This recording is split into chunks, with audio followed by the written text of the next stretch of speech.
Hey guys, tonight we're stepping back, way back, into the hushed sacred heart of the frozen north. Imagine the world quietening down around you, the familiar sounds of civilization fading into the distance, replaced by the whisper of the wind and the soft crunch of snow underfoot. The only light, perhaps, comes from the vast, shimmering expanse of ice in the impossibly huge, often star-dusted sky.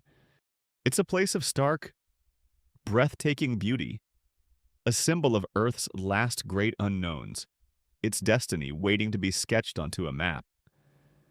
And tonight, you're going to find out what it was really like to be one of the chosen few, one of the daring individuals tasked with drawing the blank spaces of the Arctic. Trust me, after hearing about the stakes involved and the sheer, relentless cold, your own job feels pretty chill in comparison. You probably wouldn't survive a Tuesday mapping the frozen north, honestly. So, before you get comfortable, take a moment to like the video and subscribe, but only if you genuinely enjoy what I do here. If you're listening live or just want to say hi, let me know where you are and what time it is for you right now. Always cool to see how far these stories travel. Now, dim the lights, maybe turn on a fan for that soft background hum, and let's ease into tonight's journey together. You stand on the edge of the known world, the last outpost of civilization fading behind you, a mere memory against the immensity of the frozen landscape. The air bites with a sharpness you've never known, stinging your nostrils, but it's remarkably clean, so pure it almost feels like liquid oxygen. All around you, the world is white, not just snow, but ice, stretching to the horizon in a shimmering, unbroken expanse. This is the Arctic, the vast, uncharted north, a place of profound silence and unimaginable scale. You're not just going on a trip, you're stepping into a void, tasked with filling in the blank spaces on the globe, with putting a name to features no human eye has ever charted. Your breath hangs like a fragile cloud in the frigid air, a visible testament to the cold that immediately begins to seep into your layers of wool and fur. The crunch of snow under your heavy boots is loud in the pervasive quiet, a stark contrast to the bustling cities and crowded maps you've left behind. You glance back at your sled, piled high with supplies, and at the team of huskies, their breath steaming, their eyes keen and intelligent, already straining against their harnesses. They are your engine, your companions, your very lifeline in this desolate wonderland. You're basically taking the ultimate off-grid vacation, and your tour guides bark for their dinner. The motivation that brought you here is a complex tapestry of scientific curiosity, national pride, and perhaps a touch of madness. The Arctic in these early days was the ultimate puzzle, the last significant blank space on the world map. Empires vied for control, driven by the elusive promise of a Northwest Passage, a quicker trade route to Asia that still tantalized explorers, even after centuries of failed attempts. But for you, the cartographer, the lure is simpler. The sheer intellectual challenge of mapping the unseen. You hold your compass, your sextant, your chronometer, and your precious paper. Tools that will transform unknown vastness into definitive lines and names. The sheer scale of the landscape is overwhelming. You are a tiny speck against a backdrop of endless white and an impossibly huge sky, often painted with the soft pastels of twilight or the electric greens and purples of the aurora borealis. The silence is profound, a deeper quiet than you've ever experienced, broken only by the whisper of the wind, the soft padding of dog paws, or the occasional creak of shifting ice. It's a silence that invites contemplation, or perhaps, depending on your mental fortitude, a descent into quiet despair. You are the cartographer, the one who will literally draw this new world into existence for those back home. Your task is to measure, to observe, to record with meticulous precision every ridge, every frozen inlet, every subtle rise and fall of the terrain must be noted, sketched, and placed on your burgeoning map. It's a delicate dance between scientific accuracy and the brutal realities of extreme cold. You carry a heavy responsibility, not just for the success of the expedition, but for the very truth of geography. It was a mainstream historical fact that many early Arctic expeditions, especially in the 19th and early 20th centuries, were driven by the search for the Northwest Passage, a fabled sea route connecting the Atlantic and Pacific Oceans through the Arctic archipelago. This quest fueled countless daring and often tragic voyages into the unknown, pushing cartographers and explorers to the absolute limits of human endurance, all in the name of a potentially ice-choked shortcut. The initial feeling is one of both awe and apprehension. The beauty is undeniable, a pristine wilderness untouched by human hand. But beneath that beauty lies an immense, indifferent power, capable of crushing ships, swallowing entire expeditions, and freezing the very breath from your lungs. Every breath you take, every step you make, is a conscious act of defiance against the brutal cold. It's like trying to draw a masterpiece while simultaneously trying to survive a frozen marathon, with wolves possibly watching. A quirky tidbit from early Arctic expeditions is the peculiar habit some explorers had of bringing caged songbirds with them. Believing their chirping would ward off loneliness and indicate the presence of open water, as the birds might react to warmer air, imagine lugging a tiny canary cage through a blizzard just for some moral support and a feathered thermometer. Your sled dogs probably rolled their eyes at that one. Historians still argue whether the primary motivations for early Arctic exploration were purely scientific discovery and geographical mapping, or if they were more heavily influenced by nationalistic rivalries, imperial ambitions, and the commercial desire for new trade routes. Was it about pure knowledge, or about planting flags and claiming territory as you set out? The driving force feels like a mix of both, but mostly it's the blank map before you, beckoning with its silent challenge. You are here to paint a picture of this frozen unknown, one careful measurement at a time. The compass points north, always north, and into the vast, silent, and utterly captivating mystery. That first breath of Arctic air, cold and crisp, filled your lungs, and the sheer immensity of the white horizon stretched before you. But even as you stepped into that silence, you weren't truly walking into an empty space. You were stepping into a legacy, a dream that had haunted explorers for centuries, the lure of the unknown, the irresistible pull of the blank spaces on the map. So, what drives a person like you to venture into such an unforgiving, desolate place? What compels you to trade the warmth of civilization for a world of ice and endless twilight? It's certainly not the amazing Wi-Fi. For many, the initial spark was pure geographical curiosity. Imagine a world map in the 18th or 19th century. Vast continents charted, oceans crisscrossed, but up at the very top, shrouded in mystery, lay a vast, featureless white expanse. It was the last great terrestrial puzzle, a challenge that screamed for a solution. As a cartographer, this blankness was both infuriating and utterly intoxicating. It represented the ultimate intellectual quest to measure, to observe, to draw what no one had seen before. You were driven by the fundamental human desire to know, to understand the very shape of your planet, to fill in every last tantalizing void. It was like having a giant, incomplete jigsaw puzzle, and you just had to find those missing white pieces. Beyond the pure pursuit of knowledge, there was the potent force of national pride and imperial ambition. The Arctic became a chessboard for global powers. Britain, Norway, Denmark, Russia, and later the United States and Canada, all harbored grand designs on the north. Planting a flag on a newly discovered island, naming a strait after a monarch, or achieving a geographical first wasn't just about discovery. It was about staking a claim, asserting dominance, and proving national prowess. Explorers were often hailed as national heroes. Their triumphs splashed across newspaper front pages back home, even if their triumph involved little more than not freezing to death. Then there was the perennial siren song of economic promise. For centuries, the holy grail of Arctic exploration was the Northwest Passage, a fabled sea route through the Arctic archipelago that would dramatically shorten the journey between Europe and Asia.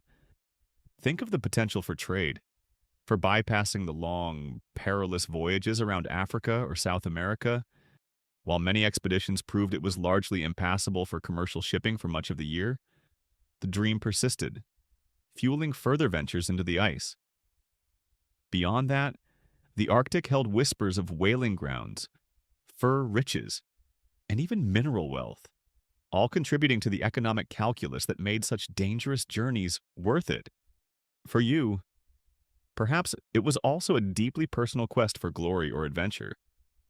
The Arctic offered the ultimate proving ground, a chance to push the limits of human endurance and achieve something truly extraordinary. It was a stark contrast to the often mundane routines of life back home. Out here, every decision was critical, every step a challenge, every sunrise a testament to survival. It offered a profound sense of purpose, a clarity born from constant struggle against overwhelming odds. It was like signing up for the ultimate reality show, but without the cameras, the prize money, or the warm hotel room at the end. But the lure of the white horizon came with a chilling price tag. You were keenly aware of the risks. The cold, the relentless cold, gnawing at flesh and bone. The ever-present danger of getting lost in a featureless whiteout, or falling through thin ice into the black, frigid depths. The gnawing fear of starvation, of supplies running out, of scurvy creeping in. These were not theoretical dangers. They were the grim realities that had claimed countless lives before you, dotting the Arctic landscape with silent memorials. You'd read the accounts, heard the stories of expeditions that simply vanished, swallowed whole by the vastness. It was a mainstream historical fact that the competition between nations for Arctic supremacy in the 19th and early 20th centuries was intense, often leading to multiple expeditions racing to claim the same geographical features or to achieve the same firsts, like reaching the North Pole. This rivalry fueled innovation in expedition technology and logistics, but also led to immense pressure on explorers to push boundaries, sometimes with tragic consequences. Yet, despite the inherent dangers, the psychological pull of the unknown was undeniable. The idea of being the first to witness a new coastline, to step onto an unmapped island, to gaze upon a panorama never before seen by human eyes, held an almost mystical power. It was the ultimate virgin territory, a chance to leave your mark, not just on a map, but on the very fabric of human knowledge. A quirky tidbit that reflects the strange mindset of some Arctic explorers is that early theories about the Arctic included the idea of a hollow Earth, with openings at the poles, or a warm, open polar sea, rather than a frozen ice cap. Imagine trekking for months through ice and snow, convinced you were about to stumble upon a tropical paradise in the middle of the North Pole. It would certainly make for an awkward surprise. Historians still argue whether the pursuit of national glory and the obsession with achieving firsts in Arctic exploration sometimes overshadowed genuine scientific inquiry and collaboration, leading to more competitive and often riskier expeditions than were strictly necessary for mapping. Was it about pure science, or just about winning the race? As you look out at the endless white, the motivation feels like a complex blend. But the blankness of the map before you is the most compelling argument of all. It's a challenge to your skill, a testament to your courage, and a promise of discovery that no other place on Earth could offer. You felt the biting cold, seen the endless white, and understood the profound, sometimes almost absurd, motivations that drove you to this frozen edge of the world. But this journey isn't one you can undertake alone. Not truly. While your scientific instruments and maps are your mind's companions, your body's lifeline, your very engine across this vast, desolate wilderness, depends on a different kind of partner. Your sled dogs. These aren't just animals. They are your indispensable crew. Your loyal Arctic hearts. And without them, you'd be a very cold, very stationary statue. The selection of your dog team is one of the most critical decisions you'll make before setting foot on the ice. These aren't pampered pets. They are working beasts, bred for strength, endurance, and an almost superhuman tolerance for cold. You look for specific traits: thick, dense fur, powerful legs, a deep chest for lung capacity, and most importantly, a certain spark in their eyes and intelligence, a willingness to pull, a keenness for the trail. You'll likely choose a mix of Arctic breeds, perhaps the hardy Siberian Huskies with their boundless energy, or the powerful, stoic Alaskan Malamutes, sometimes crossbred with local dogs known for their resilience. It's like assembling the ultimate extreme weather fur-covered sports car, but each car also needs to be fed several pounds of frozen meat a day. Your first encounters with the dogs are often a mix of awe and a healthy dose of caution. They are magnificent creatures, wild and independent. But with an underlying eagerness to work, you observe them, learning their individual personalities. Some are boisterous and eager, straining against their tethers. Others are quiet and watchful, assessing you with intelligent eyes. You learn to recognize the alpha of the pack, the more submissive ones, and those prone to a playful nip or a grumpy growl. This isn't about training tricks. It's about building a working relationship based on mutual respect and understanding. The initial bonding period is crucial. You spend time with them, feeding them, speaking to them in low, calm tones, even if they don't understand your words. They learn your scent, your voice, the subtle shifts in your demeanor. You learn their individual quirks: who barks impatiently, who prefers a quiet scratch behind the ears, who's a bit of a troublemaker. They'll test you, of course. A playful tug on a glove, a feigned refusal to be harnessed. It's their way of figuring out where they stand in this new pack, and you have to establish yourself as the firm, yet fair, leader. Managing their food is a constant consideration. These dogs are athletes, burning an incredible number of calories to stay warm and pull heavy loads. Their diet consists primarily of dried meat. Pemmican, a concentrated mixture of dried meat, fat, and sometimes berries.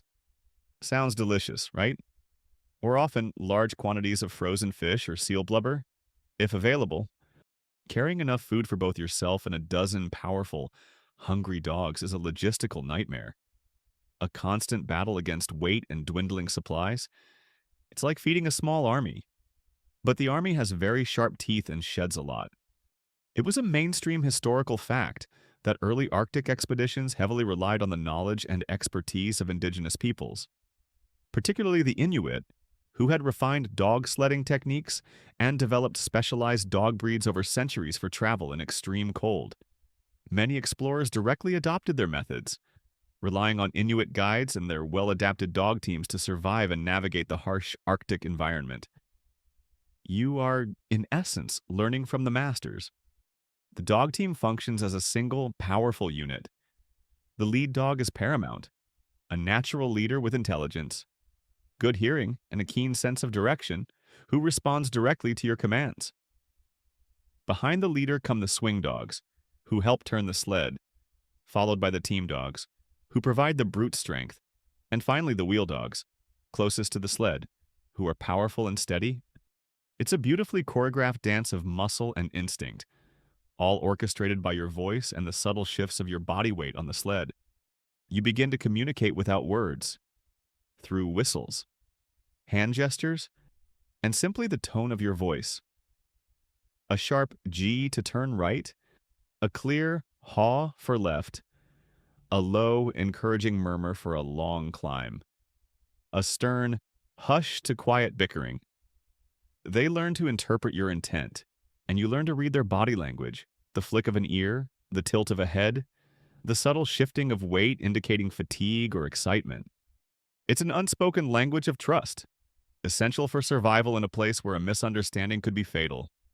A quirky tidbit from the expeditions is that some explorers would bring specific, beloved dogs with them, and often gave them very human, sometimes humorous names, treating them as individual companions rather than just parts of a team. You might find yourself quietly chatting with Old Man Blizzard or giving a special scratch to Duchess, forming a personal bond that transcends their purely utilitarian role.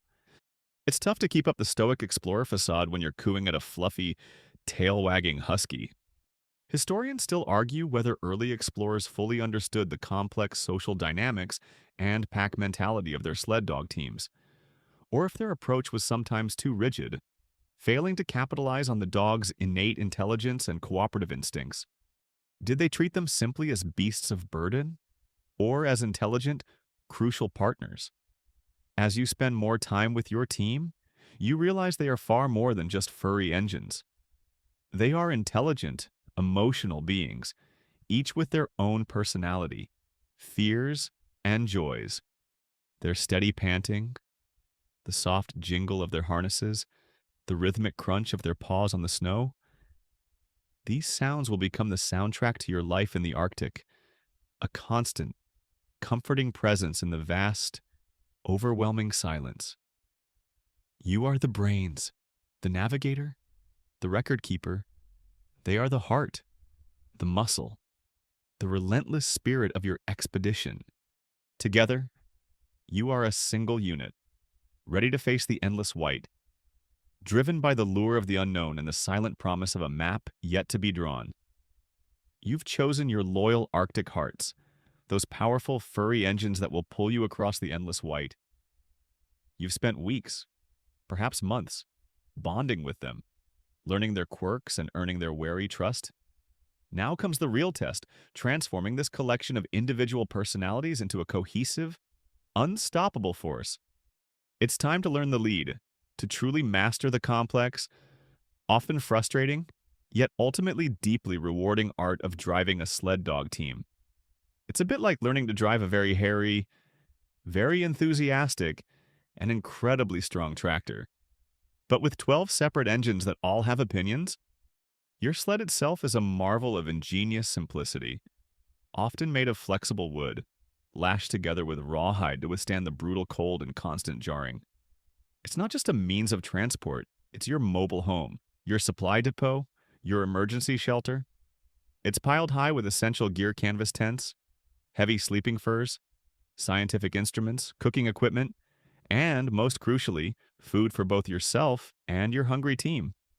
Learning to balance on the narrow runners, shifting your weight with every bump and turn, is a skill that takes practice, often punctuated by embarrassing tumbles into the soft, deep snow. Each morning, the process of harnessing and hooking up your team is a flurry of organized chaos. The dogs, sensing the impending journey, are a whirlwind of eager barks, excited yelps, and frantic tail wags. They strain against their tethers, their breath pluming in the frigid air. You move methodically, slipping harnesses over broad shoulders, clipping lines to the long gangline that connects them all. It's a tangle of fur, leather, and anticipation. You might have one particularly enthusiastic dog who tries to pull before everyone is ready, turning the whole setup into a snarled mess. A quick, firm word, a gentle but insistent push, and you bring them back in line. It's like trying to get a group of toddlers ready for school, but these toddlers weigh 70 pounds and can pull a ton. Once hooked up, you take your place on the runners, your hands gripping the handlebars, and utter the most important word in your Arctic vocabulary, mush. Or perhaps it's hike or go, a short, sharp command that unleashes the pent-up energy of the team. With a surge of powerful muscles, the sled lurches forward, the runners whispering over the snow, and you are off. The world, once still and silent, suddenly becomes a blur of motion, a symphony of panting breaths, rhythmic paw falls, and the creak of the sled. Driving a dog team isn't just about yelling commands. It's a constant dialogue, a nuanced dance between human will and canine instinct. You learn to use your voice not just for commands like G, right, or haw, left, but for encouragement, for praise, for gentle correction. Your tone, your inflection, the rhythm of your words all become part of the unspoken language. You might gently murmur encouragement to a tired dog, or a stern, hey, to one who's trying to cut a corner. You learn to trust your lead dog implicitly, knowing their intelligence and intuition for the trail can be superior to your own. It was a mainstream historical fact that dog sled transportation was by far the most efficient and reliable method of travel in the Arctic during early exploration. vastly superior to horses which struggled in the cold and deep snow or human hauling. The sheer power and endurance of a well-trained dog team allowed explorers to cover vast distances, haul heavy loads, and reach remote, unmapped areas that would otherwise have been inaccessible. Your dogs are literally the four orcs fours of the frozen north. The challenges are relentless. The snow changes, from soft powder that drags at the sled, to hard-packed ice that offers little grip, to slushy overflow that can trap you. You learn to help your team, pushing the sled uphill, easing its weight downhill, running alongside when the going gets tough. Sometimes, a dog will fall, or their harness will twist, requiring you to quickly stop the team, disentangle the problem, and get them moving again, all while battling the cold and the impatience of the other dogs. It's a constant, physically demanding dance, a test of both your strength and your patience. A quirky tidbit from Musher lore is that dogs sometimes developed peculiar habits, like one famously known for always trying to steal a bite of pemmican whenever the team paused, or another who would cleverly untangle his harness to get a moment's rest. It was a constant battle of wits, a mischievous streak that often provided a moment of exasperated humor in the otherwise grueling journey. And let's be honest, who can blame them for trying to snag a snack? Your lead dog is your eyes and ears, often responding to your voice, but also making their own decisions when faced with obstacles you might not immediately see. They'll find the safest path through a maze of pressure ridges, sense thin ice, or sniff out a faint trail. You learn to rely on their instincts, to trust their judgment. Historians still argue whether the effectiveness of a dog team was primarily due to the mushers' strict commands and training, or if it was more a testament to the dog's inherent intelligence and cooperative social structures, allowing them to make critical decisions independently. Was it rigid command or intuitive partnership for you? Out on the ice, it quickly becomes clear it's a profound, unspoken collaboration, a shared journey of endurance and survival.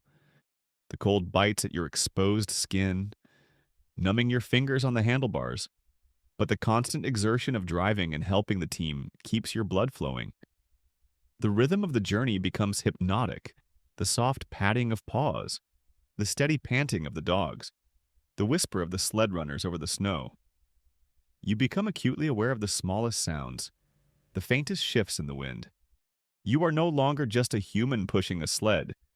You are part of the team, a crucial, guiding element in a living, breathing, fur-covered engine designed for the frozen north. You've mastered the art of the dog team. Your command's now a natural extension of your will, your rhythm synchronized with the powerful, eager pull of your furry companions. But the real lesson, the true test of your spirit, begins the moment the last signs of humanity vanish behind the horizon. You are no longer just driving a sled. You are stepping, truly stepping, into the great white silence. The world around you becomes an impossibly vast canvas of white. Above, an endless sky, sometimes a deep, bruised violet, sometimes a blinding, ethereal blue. Below, snow and ice stretch out, unbroken and immense, to a horizon that seems to recede with every mile you cover. There are no trees here, no hills often, no distinguishing landmarks, just the relentless, overwhelming expanse of white, punctuated by the occasional faint ripple of wind-blown snow or the subtle shadow of a distant ice ridge. It's like walking inside a giant, empty milk carton, only much, much colder. The silence here is unlike any you've ever known. It's not just the absence of sound, it's an active, profound quiet that seems to absorb every noise you make. The soft shush-shush of the sled runners on the snow, the rhythmic panting of your dogs, the muffled crunch of your own boots, even the sound of your own breath, heavy and pluming in the frigid air, all these sounds are amplified in the pervasive hush, becoming the only symphony of your existence. You become exquisitely attuned to them, listening for the subtle change in a dog's pant, or the almost imperceptible groan of distant ice. It's a silence that can be both meditative and, in its utter completeness, deeply unsettling. The sheer scale of the landscape is humbling. You feel like a tiny, insignificant speck moving across an ancient, indifferent canvas. This feeling can be awe-inspiring, a deep connection to the raw, untamed power of the planet, but it can also be profoundly disorienting, even terrifying. Without familiar landmarks, your mind strains to comprehend distance and direction. Every direction looks the same. Every horizon appears identical. It's like trying to find your way through a maze where all the walls are painted exactly the same color, and there are no signs. This disorienting sameness can sometimes lead to a phenomenon known as a whiteout. Imagine the sky completely merging with the ground, a uniform, featureless white light enveloping everything. There's no horizon, no shadow, no sense of up or down. You can't tell if you're moving uphill or downhill, if the ground ahead is a smooth expanse or a sudden drop. It's like being trapped inside a giant, glowing ping pong ball. In such conditions, navigation becomes nearly impossible. Relying purely on the instincts of your lead dog and the most basic of instruments, hoping you're not about to drive your entire expedition off an ice cliff. Your primary tools for combating this geographical anonymity are your navigational instruments. Your compass, held steady, even as your fingers ache from the cold, points you northward or guides you along a precise bearing. Your sextant helps you measure the angle of the sun or stars to determine your latitude, a crucial daily task when the sun decides to show its face. And your chronometer, a precisely calibrated clock, is vital for longitude calculations. These are your anchors in the boundless void, connecting you to the invisible lines of the globe. It was a mainstream historical fact that accurate celestial navigation, particularly using the sextant and chronometer, was absolutely fundamental to early Arctic mapping expeditions. Without these instruments and the skill to use them in extreme cold, explorers would have been hopelessly lost in the featureless landscape, unable to record their findings or determine their position for future maps. This wasn't just about looking at pretty stars, it was about scientific precision under immense pressure. The first few days out in this profound wilderness are an adjustment. Your body aches from the constant trudge beside the sled. Your face is perpetually chapped by the wind, and your eyes strain against the relentless glare of the sun on snow. But gradually, a new rhythm emerges. You learn to interpret the subtle signs of the environment, the firmness of the snow underfoot, the direction of the wind carrying distant scents, the faint shift in light that indicates cloud cover. You become acutely aware of your surroundings in a way that city life never demanded. A quirky tidbit from the annals of Arctic exploration describes explorers occasionally leaving small, distinctive cairns piles of stones or markers in seemingly identical landscapes, not just for scientific purposes, but simply as a testament to their presence and a tiny anchor in the overwhelming monotony of the white. It was their way of saying, I was here, and this isn't entirely empty, or perhaps, I just needed a point of reference because everything else looks the same. Historians still argue whether the perceived emptiness of the Arctic, devoid of permanent human settlement by most European standards, inadvertently fostered a terra nullius empty land mentality among early explorers, leading them to overlook or devalue the long-standing presence and knowledge of indigenous peoples. Did the overwhelming whiteness make them see a blank slate rather than a peopled landscape? As you push deeper into the silence, you begin to understand that this land, while seemingly empty, holds its own profound stories, etched not on maps, but in the wind and the ice. You are charting the physical, but also in your quiet contemplation, beginning to sense the vast, unspoken history of the great white silence itself. You've plunged into the profound silence, the endless white, and felt the chilling embrace of the Arctic wilderness. Now, as the short, pale Arctic day begins its slow fade into the long twilight, you realize that survival here isn't about grand gestures or heroic feats.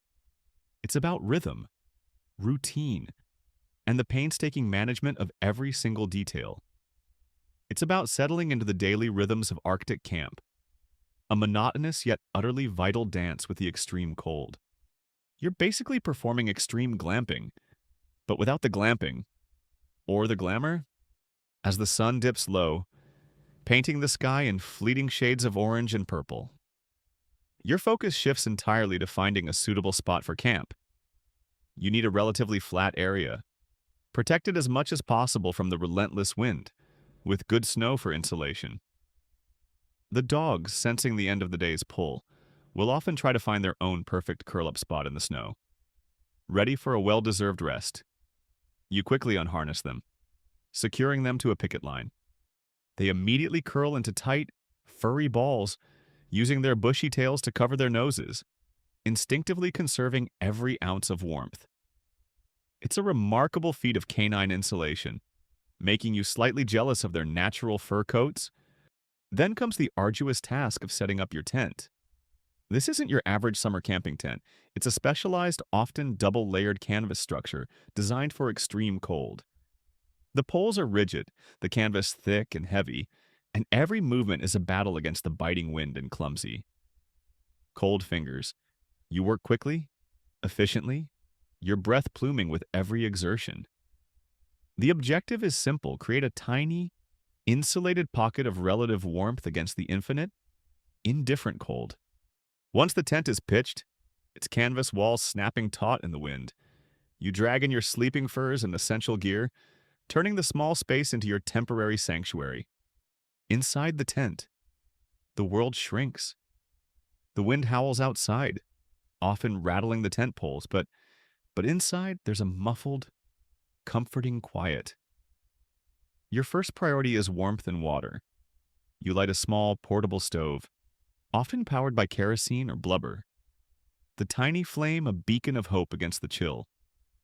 The glorious hiss of melting snow in a pot is the sweetest sound imaginable. It means water for tea, for cooking, for hydrating your constantly parched body. Staying hydrated in extreme cold is crucial.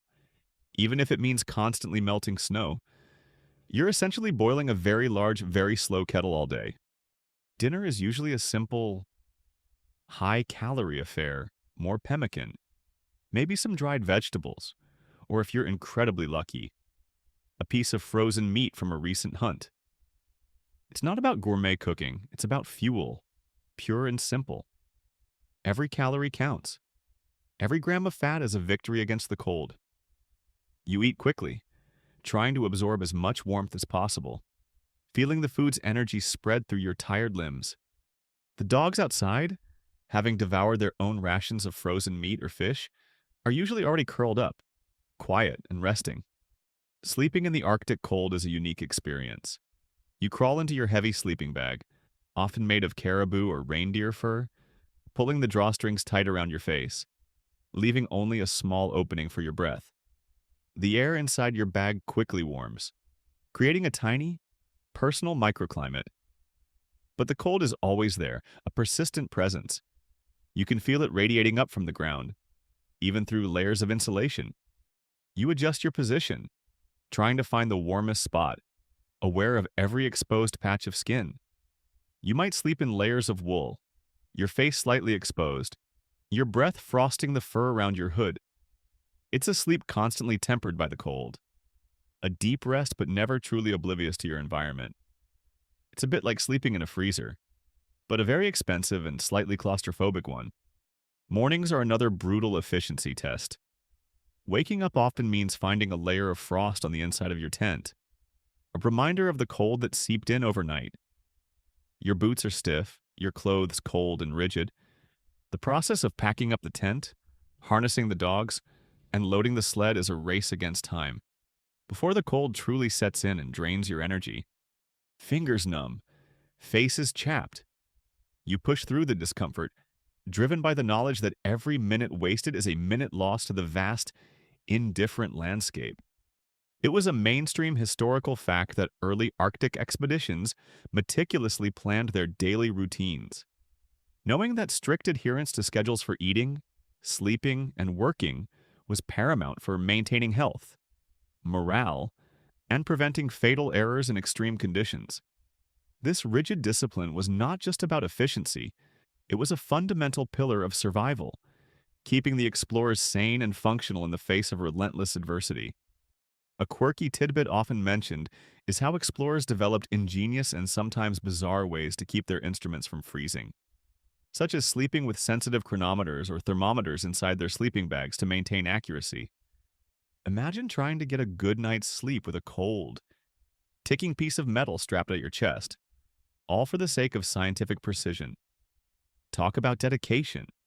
Historians still argue whether the extreme monotony and rigid adherence to daily routines on Arctic expeditions were always beneficial for long-term psychological well-being, or if they sometimes contributed to a sense of claustrophobia and mental fatigue despite their survival advantages.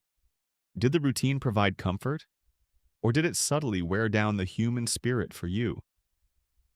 The rhythm of camp life, the endless repetition of setting up and breaking down, becomes a meditative practice, a quiet defiance against the vast, overwhelming forces of the frozen north. Each routine completed is a small victory, a testament to your quiet perseverance in the face of the endless white. You've packed up the tent, harnessed the eager dogs, and fueled your body with a meager, high-calorie breakfast.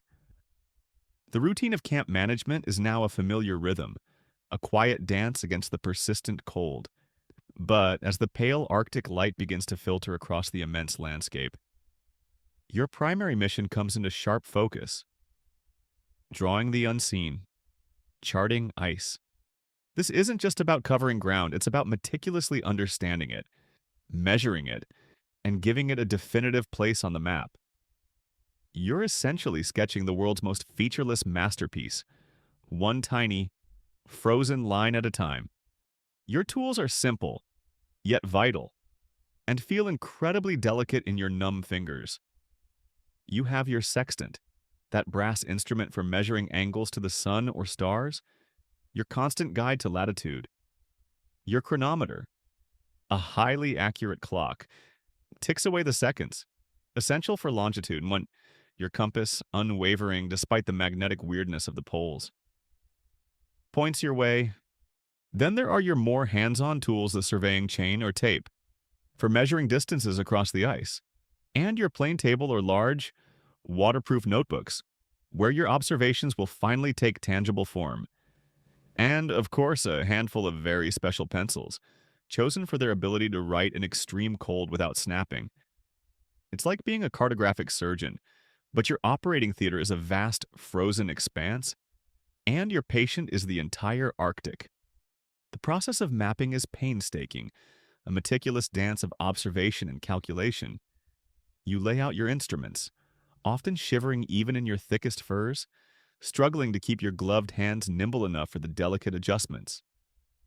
You take readings, triangulating your position by citing known or newly established points. Each measurement is a slow, deliberate act. You peer through the tiny eyepiece of your sextant, trying to find the precise moment when the sun or a star aligns with the horizon, your breath misting in the frigid air. The data is then carefully recorded in your notebook. Every number, every angle, a tiny building block for the grand map. The environment, of course, is your constant adversary. The cold gnaws at everything. Your fingers ache, growing stiff and clumsy, making precise adjustments to instruments a frustrating challenge. The metal of the sextant or compass can freeze to your bare skin if you're not careful. Your ink in the pen freezes instantly, making pencils your only reliable medium for sketching. Even the paper in your notebook becomes brittle, threatening to crack with every fold. It's like trying to do delicate calligraphy while wearing oven mitts in a walk-in freezer. The light itself presents its own challenges. The glaring whiteness of the snow, reflecting the sun, can cause snow blindness, forcing you to wear tinted goggles or slitted glasses. And then there are the frequent whiteout conditions. Remember those from Section 5, where sky and ground merge, obliterating all visual reference. Mapping in a whiteout is virtually impossible. You simply have to stop, wait, and rely on your dog team's innate ability to move forward without visual cues. You're a cartographer in a world where the very landscape keeps trying to erase itself. And the landscape is rarely static. When mapping sea ice, you're trying to chart something that is constantly moving, shifting, and breaking apart. A channel you record one day might be frozen solid or completely gone the next. You learn to distinguish between stable multi-year ice and treacherous new ice, between pressure ridges where ice has buckled up and open leads cracks in the ice where the water is exposed.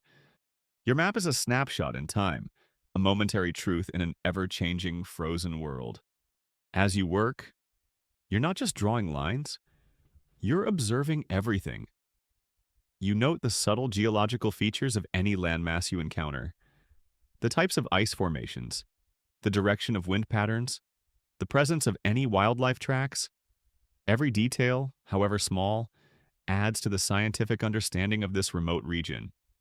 You become a walking human data recorder, absorbing the nuances of this frozen wilderness, translating them into the universal language of maps and scientific notes.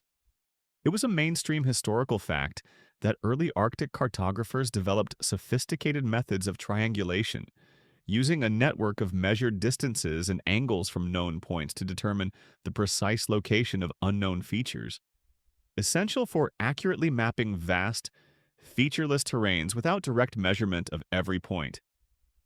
This was the fundamental principle behind their ability to create comprehensive maps of previously blank areas.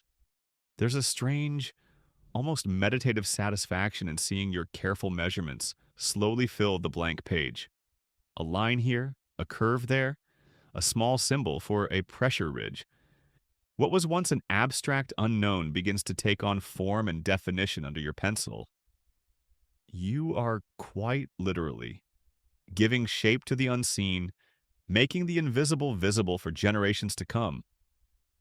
It's like solving a giant, very cold Sudoku puzzle, where every correct number is a new coastline. A quirky tidbit from historical accounts involves explorers trying to keep their ink from freezing, sometimes resorting to storing ink bottles in their armpits or even adding alcohol to the ink, which, as you might imagine, had varying degrees of success and sometimes smelled quite festive. I'm sure it made the mapping process much more spirited. Historians still argue whether the reliance on precise scientific measurements during early Arctic mapping always translated into truly objective maps, or if the inherent challenges of the environment, combined with theoretical biases like the long-held belief in an open polar sea, sometimes led to maps reflecting hopes or assumptions more than pure reality. Did they draw what was there, or what they expected to be there, as you meticulously plot your points? You know you're striving for truth, even as the landscape constantly tries to obscure it. Your map is your enduring testament, a quiet, accurate echo of your painstaking journey across the vast, frozen north. You've meticulously measured the unmeasured, painstakingly drawn lines on the blank canvas of your map. Every detail a triumph against the vast, featureless expanse. But while your mind battles the challenges of cartography, your body is engaged in a constant, relentless war against an unseen, yet omnipresent, adversary, the relentless frost's embrace. The cold out here isn't just a number on a thermometer, it's a living, breathing entity, a pervasive force that dictates every movement, every thought, every agonizing moment of your existence. It's like living inside a giant, indifferent refrigerator that occasionally tries to nibble on your extremities. From the moment you step outside your tent, you feel it. The cold bites, not just at your exposed face, but through layers of wool and fur. It sinks into your bones, stiffening your muscles, making every movement a deliberate, often painful effort. Your breath, once a soft plume, now feels like it's instantly crystallizing on your mustache and beard, forming tiny icicles that prickle your skin. Even your eyelids can feel stiff, hesitant to blink in the cutting wind. The constant threat is frostbite. You learn to be acutely aware of your extremities. Those fingers, so crucial for manipulating instruments and tying knots, are the first to suffer. You regularly check your nose, ears, and cheeks, rubbing them vigorously if they begin to feel numb or take on that telltale waxy white appearance. The sensation of burning as blood rushes back into a numbed area is agonizing, yet a welcome sign that damage might have been averted. It's a continuous self-assessment, a dance with potential tissue damage. You quickly become a master of the finger wiggles and the ear rub, a new kind of Arctic yoga, deeper, more insidious. Is the danger of hypothermia? This isn't just feeling cold, it's your body's core temperature dropping to dangerously low levels. You learn to recognize the early signs: uncontrollable shivering, clumsiness, confusion. The insidious part is that as hypothermia progresses, the shivering can stop, and you might even feel a sudden warmth, leading to a fatal urge to shed clothes. The only defense is constant vigilance, high-calorie food, and strenuous activity. You push yourself to keep moving, to keep generating internal heat, knowing that stopping, even for a moment too long, can be a slide towards a very quiet, very permanent sleep. Your clothing is your armor, painstakingly designed for survival. Layers are paramount wool underwear and socks that wick away moisture, heavy wool sweaters, canvas outer garments, and crucial animal furs, caribou, wolf, or polar bear, for ultimate insulation. Your boots are massive, often made of sealskin or heavy felt, designed to accommodate multiple layers of socks and trap warm air. Your hands are protected by multiple pairs of gloves or enormous mitts, often with removable liners, allowing you brief moments of dexterity when needed for sensitive tasks. Despite the immediate pain of exposed skin, you become a walking, breathing, incredibly well-insulated onion.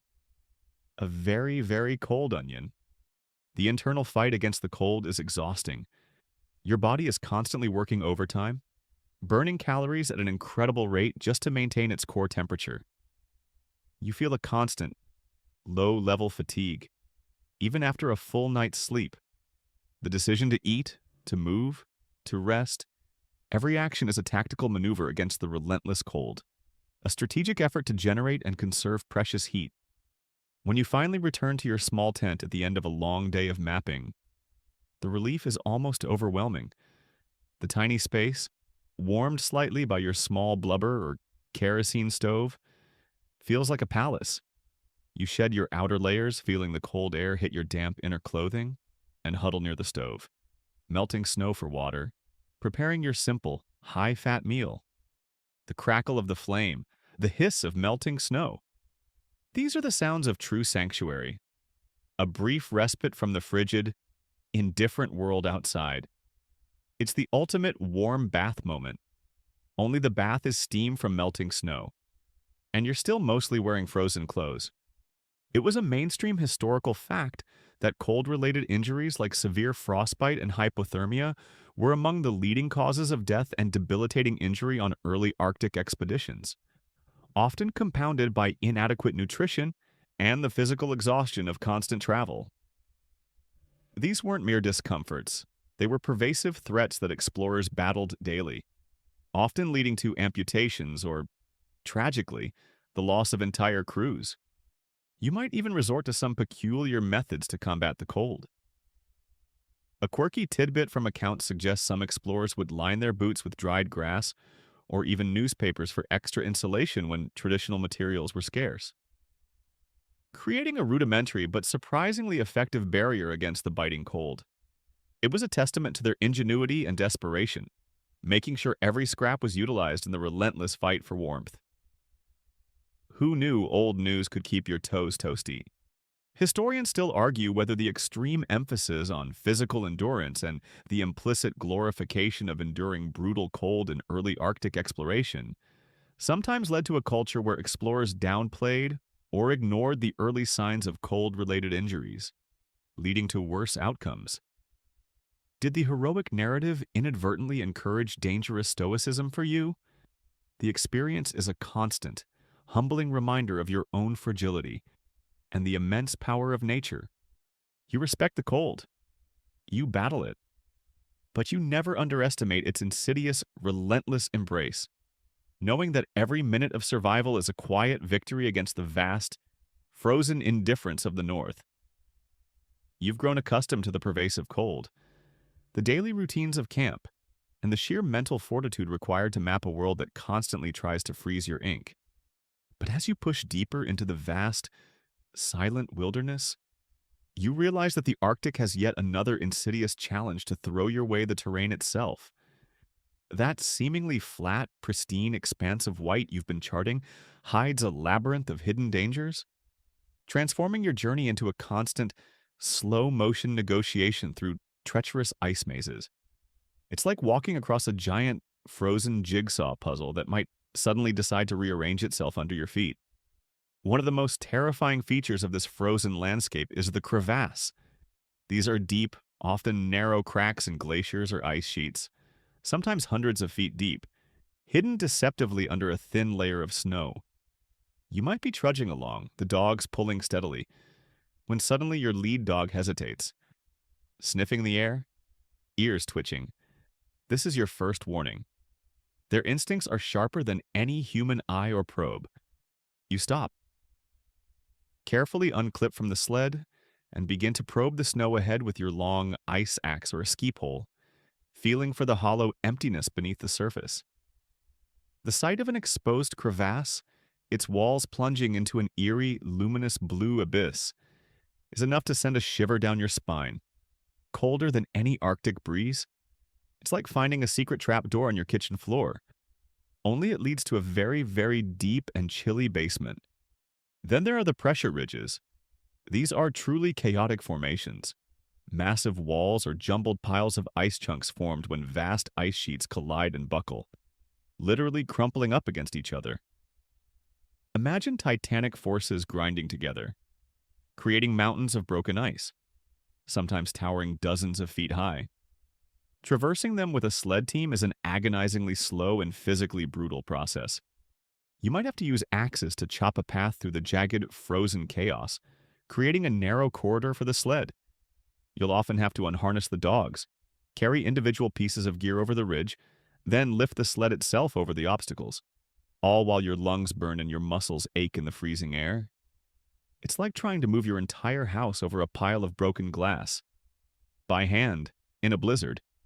But perhaps the most frustrating and potentially deadly obstacles on the sea ice are the open leads, also known as polenyas. These are stretches of open, black water, often miles wide, that suddenly appear in the middle of a seemingly solid ice pack.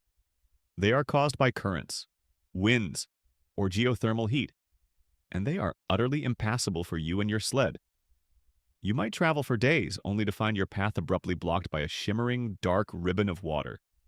The dilemma is stark. Do you wait, hoping the lead will freeze over, which could take days or weeks in extreme cold? Do you build a perilous ice bridge, chopping chunks of ice and pushing them together, praying they hold, or do you embark on a long, exhausting detour, adding countless miles to your already stretched journey? Perhaps running low on precious supplies, it's like hitting a giant, freezing cold river in the middle of your perfectly planned road trip, and your car can't swim. Your lead dog, as always, is your most invaluable ally in this treacherous dance. Their heightened senses can detect thin ice, sense hidden crevasses, and often instinctively find the path of least resistance through complex ice formations. You rely on their subtle cues: a slight hesitation, a whimper, a shift in their pulling rhythm. Their survival instincts are finely tuned to the dangers of this environment. A natural GPS system in a world devoid of visible paths. Your own vigilance, however, is paramount. You are constantly scanning the horizon, not just for landmarks, but for subtle signs of ice stress, faint cracks, dark patches that indicate thin ice, the way the snow lies against a ridge. You use your ice axe to test the snow ahead, tapping, probing, listening for the telltale hollow sound that signifies danger. Every step is deliberate, every decision weighed against the potential for disaster. The sheer concentration required to navigate these ice mazes is mentally exhausting. Adding another layer of fatigue to your already physically demanding existence, it was a mainstream historical fact that navigating the constantly shifting and dynamic sea ice of the Arctic was one of the greatest challenges for early explorers, often leading to expeditions getting trapped. crushed by ice, or forced into long, resource-draining detours that could end in tragedy. The ice was never truly still. It was a living, breathing, unpredictable entity. There's a strange, almost surreal beauty in these treacherous landscapes. The light filtering through the depths of a crevasse can paint it in an ethereal, glowing blue. The massive, chaotic forms of pressure ridges, sculpted by unimaginable forces, are like natural monuments to the power of the ice. But this beauty is always underscored by the ever-present threat, a constant reminder of how fragile your existence is in this unforgiving environment.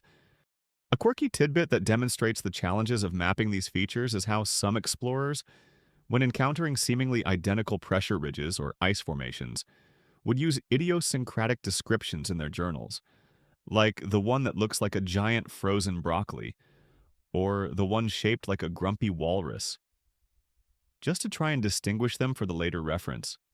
It was their personal way of creating landmarks in a landscape that actively defied them. Imagine explaining that to your cartography professor back home. Historians still argue whether early explorers' reliance on indigenous knowledge and local guides for navigating complex ice conditions was fully integrated into their European scientific method, or if cultural biases sometimes led them to disregard crucial insights, putting their expeditions at unnecessary risk. Did they truly listen to those who knew the ice best? Or did their own scientific frameworks blind them for you, out on the ice? The lessons are learned quickly, often painfully. The warnings from your dogs, the groaning of the ice, the subtle shifts in the wind. These are your true guides through the breathtaking, terrifying, and utterly treacherous ice mazes of the frozen north. Every mile gained is a testament to perseverance. Every safe crossing a quiet victory. You've navigated the treacherous ice mazes, battled the relentless grip of the frost, and continued your painstaking work of charting the unseen. But as the miles accumulate and the days bleed into weeks, another, more primal challenge emerges, a constant gnawing worry that dictates every decision. Sustaining life, food and frost. In this barren, frozen world, food isn't just sustenance, it's fuel, it's warmth. It's the very essence of survival, and it's always, always on your mind. Your expedition started with carefully calculated supplies. Your sled was piled high with tins of pemmican, that concentrated mixture of dried meat, fat, and sometimes berries, the ultimate calorie bomb for cold climates. There were hardtack biscuits, as unyielding as frozen rock, but endlessly durable. Dried meat, tea, sugar, perhaps some precious chocolate for morale. This was your caloric backbone, meticulously rationed, designed to last for months. You learned to eat it quickly, almost without tasting it, purely for the energy it provides.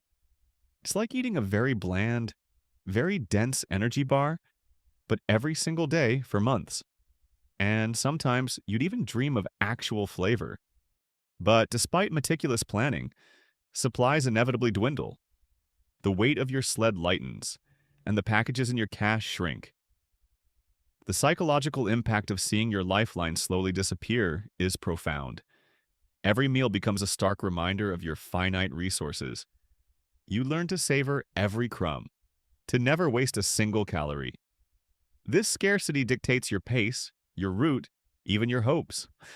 The fear of running out, of facing starvation in this desolate wilderness, is a cold, persistent dread, more insidious than any blizzard.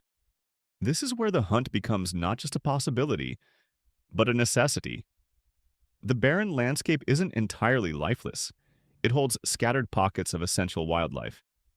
Your very survival, and especially the survival of your powerful, hungry dog team, often depends on your ability to supplement your dwindling rations with fresh meat.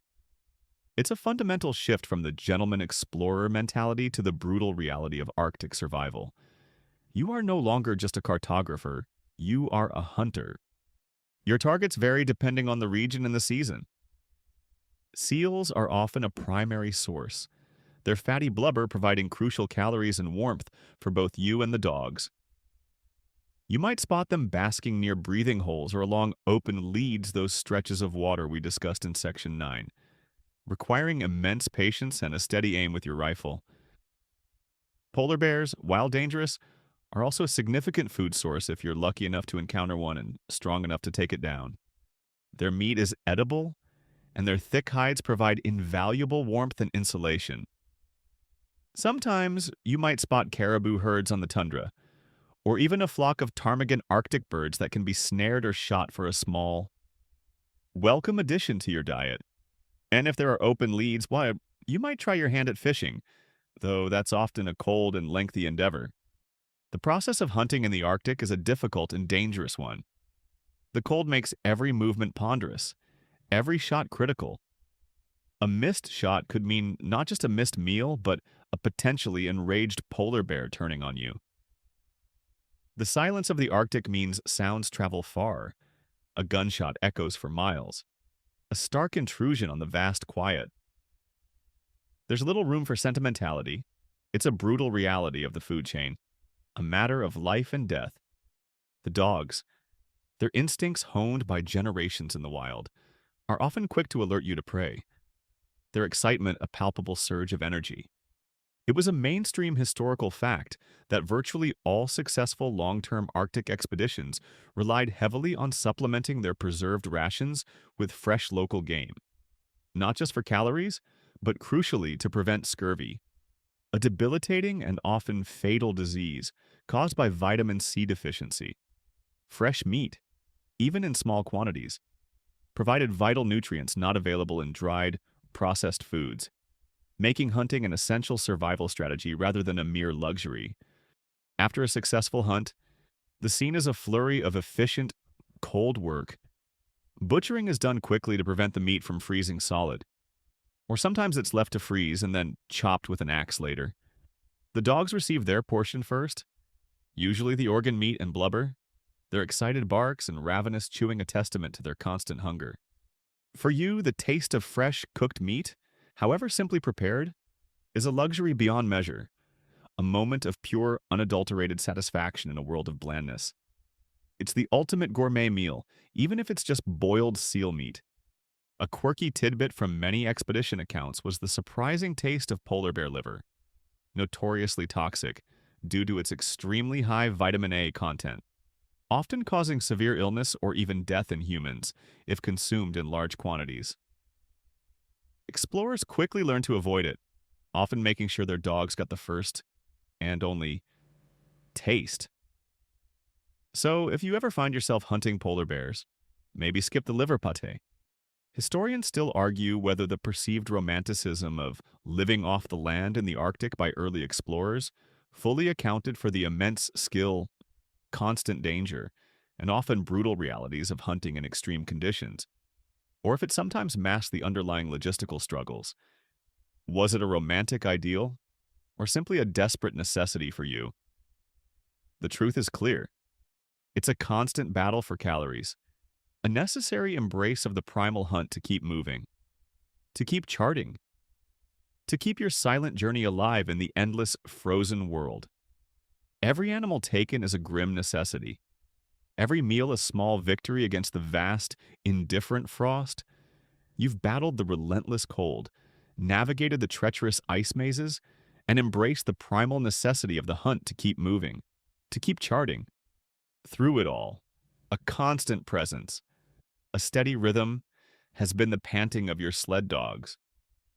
These aren't merely beasts of burden, furry engines pulling your heavy sled. They are your companions, your navigators, your earliest warning system.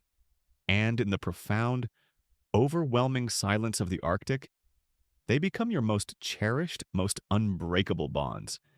You realize quickly that out here, every wag of a tail or nuzzle of a head is worth more than a dozen scientific accolades back home.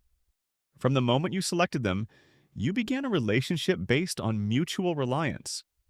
You provide them with food, shelter, and direction. They provide you with propulsion, protection, and an unshakable spirit in the face of impossible odds.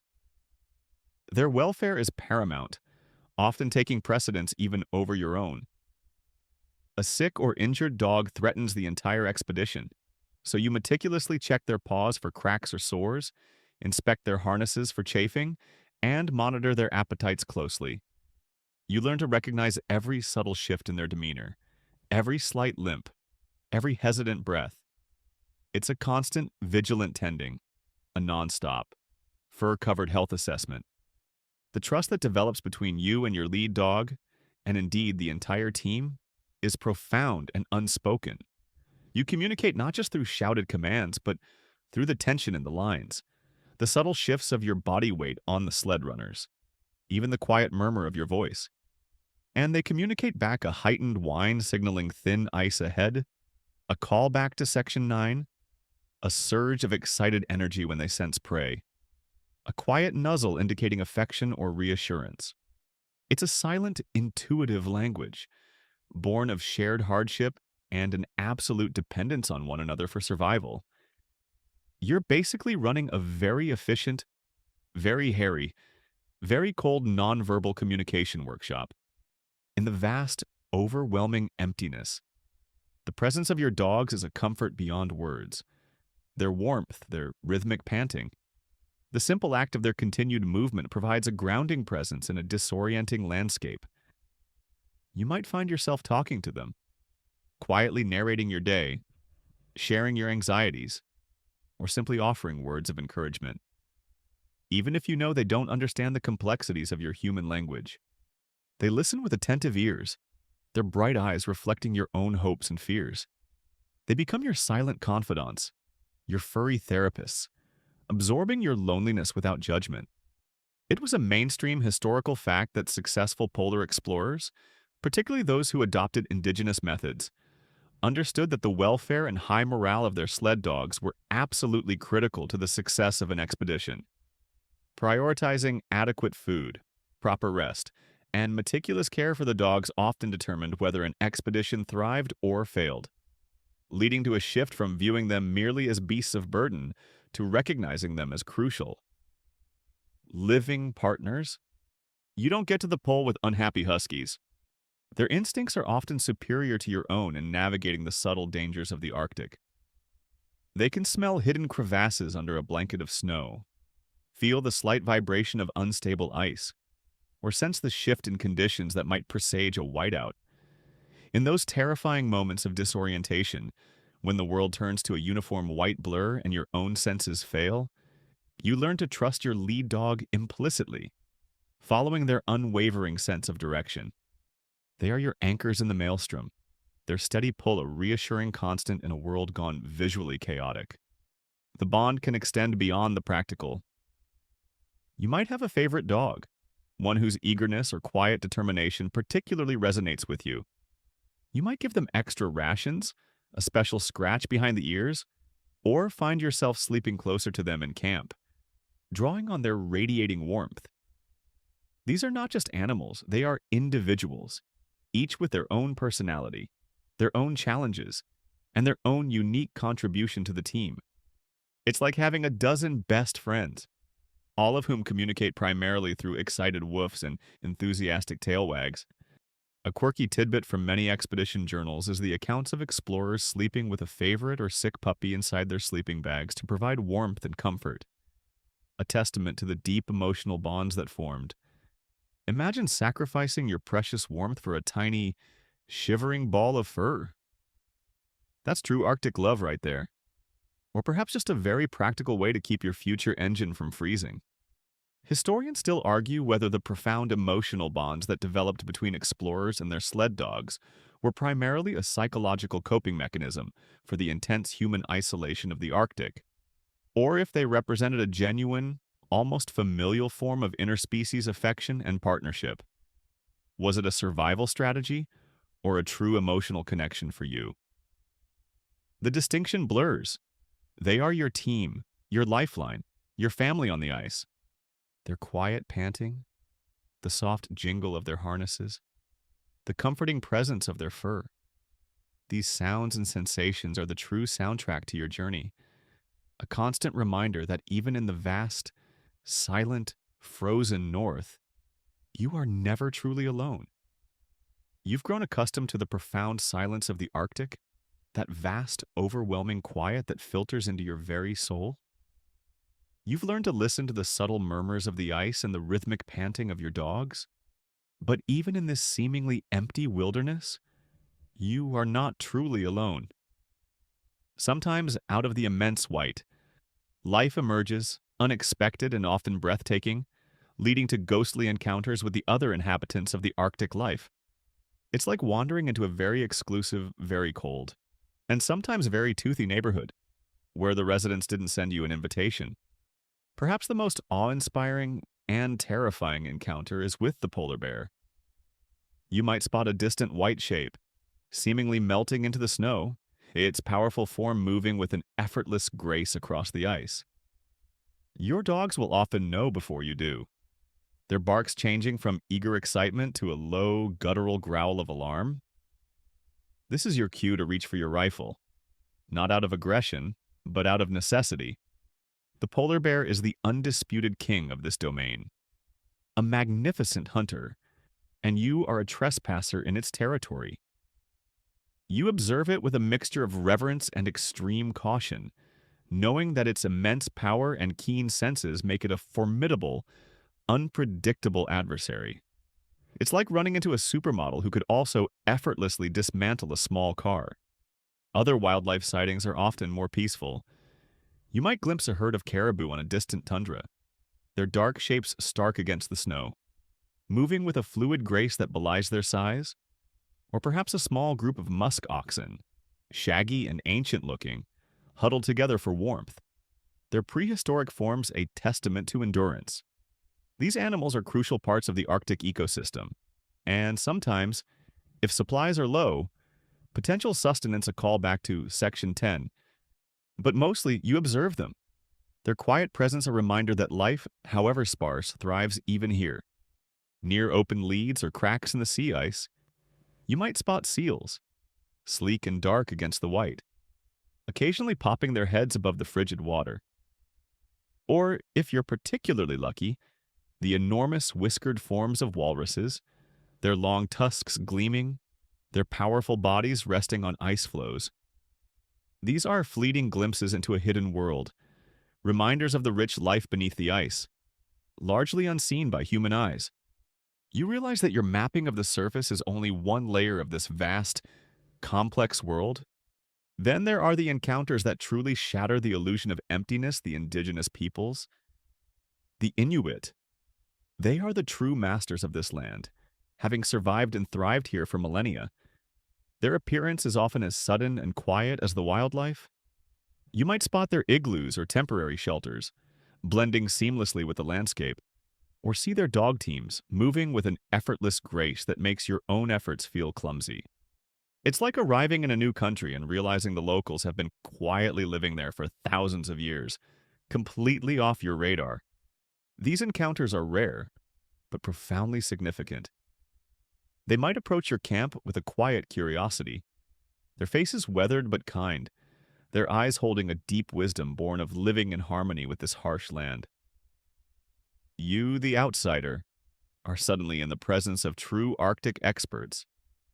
You might exchange goods, your tobacco or metal tools, for their intricately carved ivory, their warm furs, or precious knowledge of hunting grounds. Safe routes, or essential survival techniques. Communication might be through gestures, a few shared words from a rudimentary dictionary, or through the patient interpretation of a guide.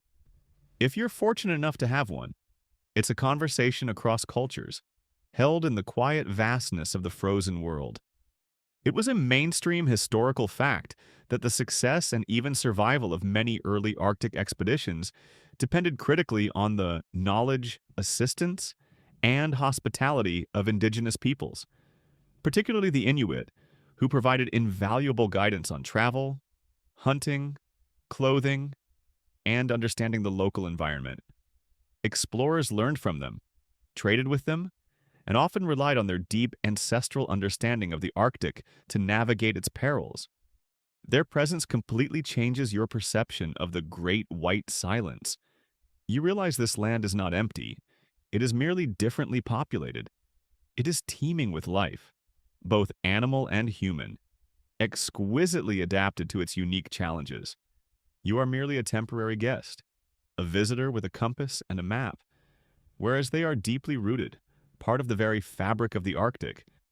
A quirky tidbit from historical accounts describes instances where Inuit people, upon encountering European explorers for the first time, were utterly fascinated by their technological marvels like guns and watches, sometimes trading valuable furs or ivory for seemingly mundane items, unaware of their true value back in Europe.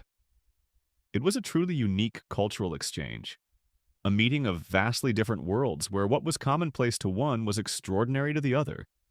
Historians still argue whether early explorers genuinely valued and respected indigenous knowledge as a scientific and practical contribution, or if their written accounts often downplayed its importance. Preferring to emphasize European heroism and scientific instruments as the sole drivers of success, did they truly learn or merely extract information for you in the quiet of an Arctic evening after such an encounter? The profound wisdom in their eyes, the quiet efficiency of their movements, and their deep connection to this land leaves an indelible mark. You came to chart the ice, but you found life, resilient and vibrant, echoing in the vast, beautiful, and sometimes ghostly silence of the frozen north.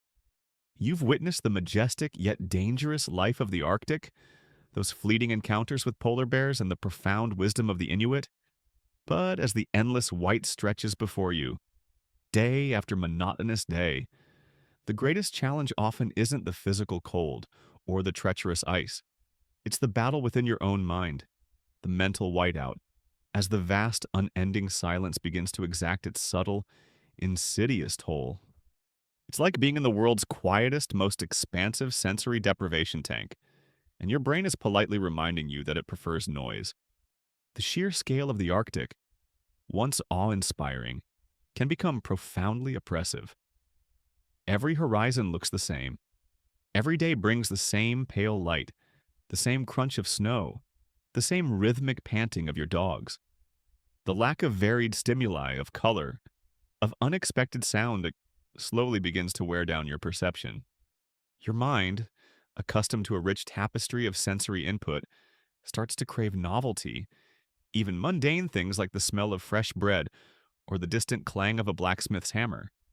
Instead, you have the consistent, overwhelming silence, broken only by the elements and your own thoughts. This sensory deprivation can lead to strange effects. Time itself seems to lose meaning, stretching out into an endless, featureless expanse.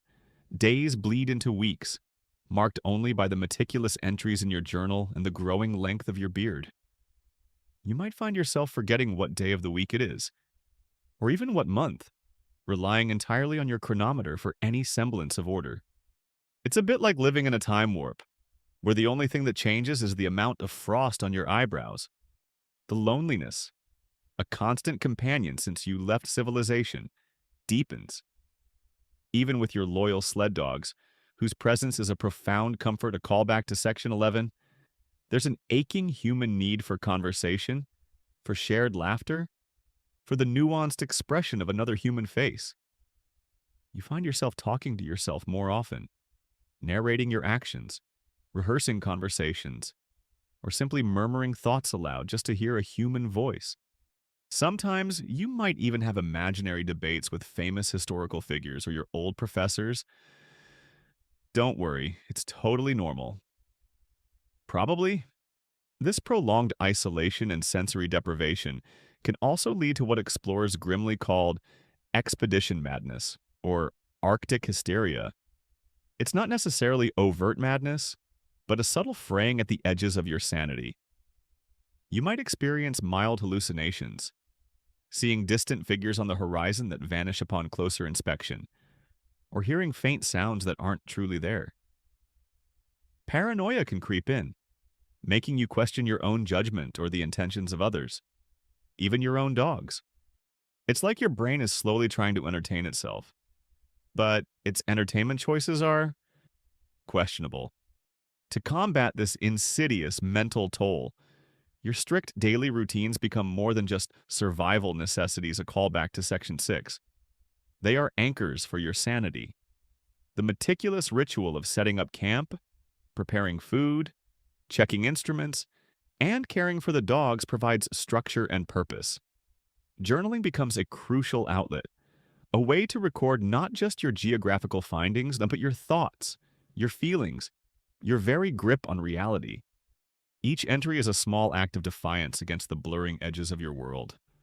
You also find solace in introspection. With no external distractions, your mind is free to wander, to delve into memories, to ponder the mysteries of the universe, or simply to contemplate the exquisite beauty of a single snowflake. The vastness of the Arctic encourages a deep connection with your inner self, a profound understanding of your own resilience and fragility. It's a challenging, often uncomfortable, but ultimately transformative journey of self-discovery. It was a mainstream historical fact that prolonged isolation and sensory deprivation on Arctic expeditions frequently led to documented psychological issues, ranging from depression and extreme apathy to hallucinations, paranoia, and even what was described as a form of cabin fever unique to polar environments. These were not signs of weakness, but a natural human response to unnatural conditions. A very real danger as critical as frostbite or starvation. Your bond with your dogs becomes even more critical during these mental battles. Their simple, unwavering presence, their consistent need for food and attention, their honest, unadulterated reactions to the environment ground you in reality. They are a constant, warm, furry reminder that you are not entirely alone. Their rhythmic panting, the soft thud of their paws are the sounds of life, a counterpoint to the overwhelming silence. A quirky tidbit from some accounts suggests explorers would sometimes create imaginary companions or engage in elaborate, one-sided conversations with inanimate objects like their compass or a specific ice axe, giving them personalities to fill the conversational void. Imagine introducing your new, very opinionated ice axe to your dog team. This is pointy. He's a bit sharp, but he's a good listener. Historians still argue whether the stoicism and emotional restraint, often portrayed by Arctic explorers in their public accounts, genuinely reflected their inner psychological state, or if it was largely a facade to maintain morale and conform to societal expectations of heroism, masking severe internal distress. Did they truly conquer the mental demons, or just bury them deep for you? The answer is complex. You push through, you endure, you perform your duties. But sometimes, when the silence stretches out and the white seems to press in, you find yourself whispering a question to the vastness, just to hear a voice, even if it's only your own, echoing in the profound emptiness of the frozen north.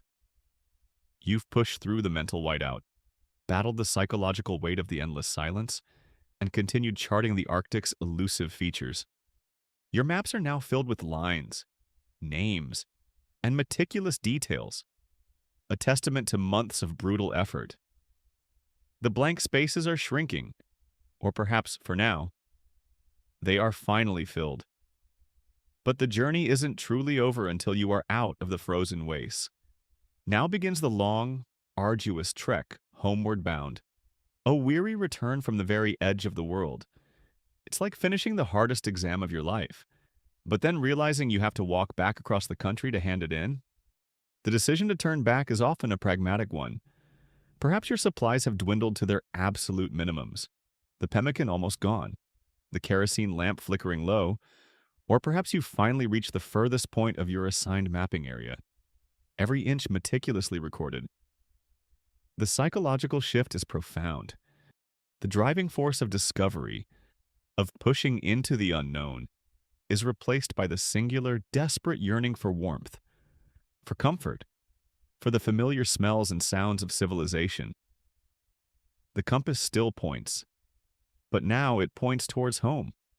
The return journey, paradoxically, can be as challenging, if not more so, than the outbound trip.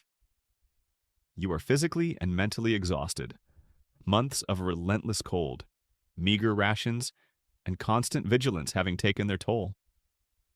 Your muscles ache with a deeper, more pervasive fatigue, and your mind, though perhaps relieved, also feels stretched thin. prone to fits of apathy or sudden bursts of irrational irritation. It's like hitting the absolute wall in a marathon, but you still have 1,000 miles left to go. The landscape, while familiar, still offers its dangers. The ice may have shifted, opening new leads or creating fresh pressure ridges, forcing you to find new paths through once known territory. The changing seasons might bring the dreaded breakup of sea ice, making travel impossible or incredibly perilous, or usher in spring thaws that turn snow into slush. Your navigation skills remain crucial, though now you're retracing steps, rather than forging new ones. Your loyal dog team, 2, bears the marks of the long journey. Their coats might be thinner, their muscles less taut, their panting sometimes a little more ragged. You watch them closely, checking their paws, their general demeanor, ensuring they too have enough to eat, even if it means further rationing your own meager portion. Their enduring spirit, their steady pull even when clearly exhausted, is a constant source of inspiration and a quiet demand for your continued care. They're still your fuzzy engines, just very, very tired fuzzy engines. The days blend together in a new kind of monotony, one driven by pure endurance. You focus on the rhythm of your steps, the consistent pull of the sled, the steady breathing of the dogs. You dream of food, of warmth, of a soft bed. Small pleasures take on immense significance, a particularly strong cup of tea, the rare moment of sunlight filtering through the clouds, the shared silence with your dogs. Every mile covered is a small victory, a step closer to the end. It was a mainstream historical fact that many Arctic expeditions found the return journey to be as, or even more challenging than the outbound trip, often due to cumulative exhaustion, dwindling supplies, and the onset of scurvy or other illnesses that had weakened the crew over months of hardship. The outbound journey was fueled by excitement and the unknown. The return was a grim test of raw endurance. As you near the edge of the world you set out to map, the first subtle signs of approaching civilization begin to appear. Perhaps an old, weathered cairn left by an earlier expedition, or faint, almost imperceptible tracks in the snow that aren't your own. A distant, unfamiliar sound? Perhaps the faint hum of a ship's engine, or the distant caw of a bird you haven't heard in months. These are not just sounds, they are beacons, pulling you forward, igniting a new, desperate energy in your weary limbs. It's like finding a weak Wi-Fi signal after being offline for a year. Pure bliss. A quirky tidbit from the return journeys of some explorers is their sometimes intense and almost obsessive focus on food, even leading to elaborate, detailed dreams of lavish banquets or simple, everyday meals they craved. Imagine waking up from a dream of a perfectly roasted chicken, only to face another bowl of pemmican. That's a special kind of torment. Historians still argue whether the extreme hardship of the return journey often tempered the initial euphoria of discovery and success, or if overcoming such severe challenges ultimately solidified the explorer's sense of accomplishment and commitment to future ventures. Did the suffering diminish the triumph, or make it even more profound for you as you push through the biting wind and the endless snow?